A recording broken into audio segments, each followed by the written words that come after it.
So let's get going.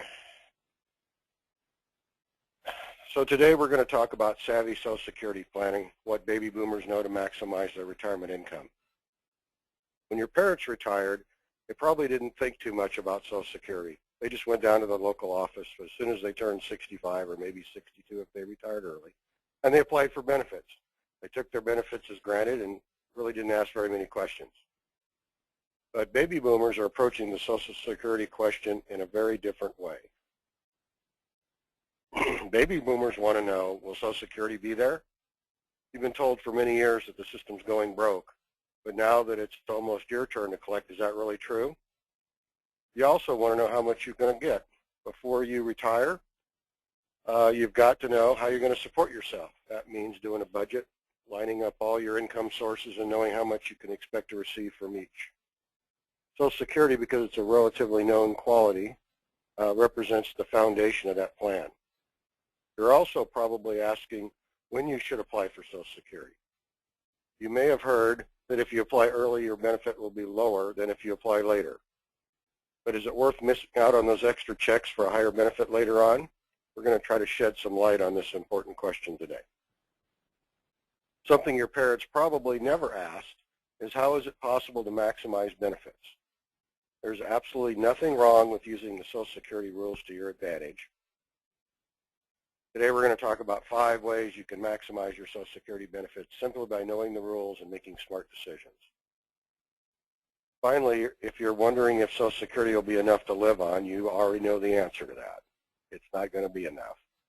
But knowing how to use your Social Security benefit the best way can help you have a worry-free retirement.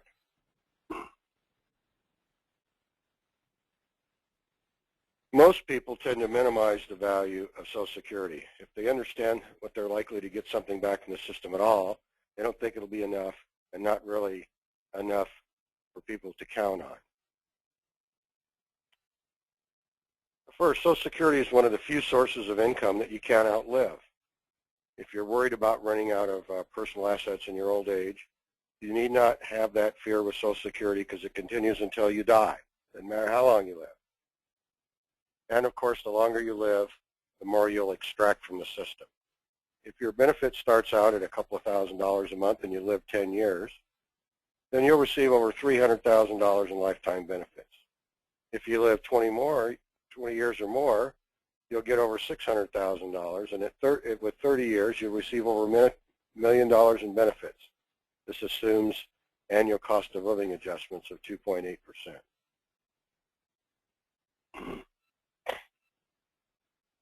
Second, Social Security does offer annual inflation adjustments. So if your benefit starts out at $2,000 a month and the annual COLAs are 2.8%, in 10 years you'll be getting $26.36. In 20 years, $3,474, and in 30 years, over $4,500. There's no way of knowing exactly what the COLAs are, but 2.8% per year seems to be a reasonable estimate. That's actually what the Social Security trustees use to project costs and benefits under their scenario planning for the future. The third key to Social Security benefits is that it offers survivor benefits. If you die, your spouse or dependent children receive benefits based on your work record. It's automatic. It's like an automatic life insurance policy. Survivor benefits are especially important for families with young children in case the breadwinner dies. But they can be important for retirees as well in the case of married couples. So the surviving spouse can switch to the higher of the two benefits, their own or their spouse's, whichever is higher. In the illustration showed on the slide, if the husband's receiving $2,000 and dies, then the widow can switch from her $1,200 benefit to his $2,000 benefit. This helps. So let's look at Social Security question number 1. Will it be there? About 20 years ago, the financial services industry started sounding the alarm about Social Security. In an effort to get people to save more for retirement, we pointed out that when Social Security was first instituted in 1935, there were some 40 workers paying into the system for every retiree drawing benefits. As we baby boomers retire, there'll just be 2 to 3 workers paying out for every retiree drawing benefits. The simple math was enough to scare many boomers into saving for retirement, and that was a good thing. Since then, the alarms have gotten louder and crazier. Some people have gone so far as to say the system is broke. This has led to a lot of misunderstandings and irrational fears about the solvency of the Social Security retirement system. Let's take a look now at what the Social Security trustees say. Every year, they publish a comprehensive report talking about the long-range outlook for Social Security. As of 12/31/10, we don't have the 12/31/11 numbers yet. There were $2.6 trillion in the trust account. Social Security was designed as a pay-as-you-go system.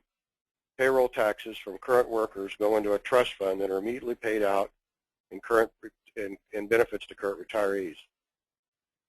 Because baby boomers have been in their peak earning years, the trust has accumulated more than it needed for current benefits. So as baby boomers begin to retire, these trust assets will gradually go down. Over the next 75 years, costs will begin to exceed income.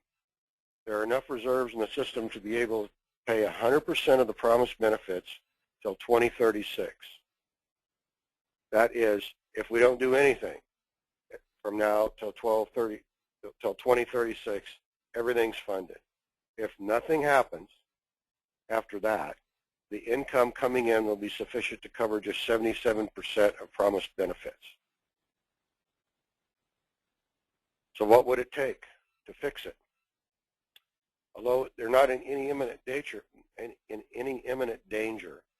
most people agree that the earlier we fix it, the less painful the fixes will be. So here's just a couple of the ideas that have been running around. One is to increase the maximum earnings subject to Social Security tax. Currently, a little over $110,000 in earnings are subject to the payroll tax from paid by you and the employer, or both if you're self-employed. That's 6.2% each. Another reform calls for raising the current normal retirement age as life expectancies increase. Once upon a time, not too long ago, for our parents, most of our parents, the full retirement age was 65. Now it's 66 for those of us born between 1943 and 1954, and 67% for those born in, or 67 years old, excuse me, for those born in 1960 or later. Still another reform proposal would change the benefit formula so that future increases would happen at a slower pace. This would affect the benefits of future retirees. There's also some talk about changing the formula for cost of living adjustments. That would give retirees smaller benefit increases going forward. All of these changes are expected to be minimal.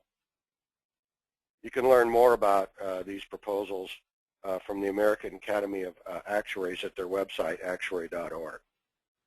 There's also a couple of websites out there where you can actually punch buttons to do different things and with little sliders and see what effect that has as well. Seen them. Don't know where they are right now, but I've seen those kind of websites. If you did a Google search, you could probably find it. So the bottom line for us baby boomers is that our benefits are not likely to be affected much, if all. So you can stop worrying that Social Security won't be there in the future.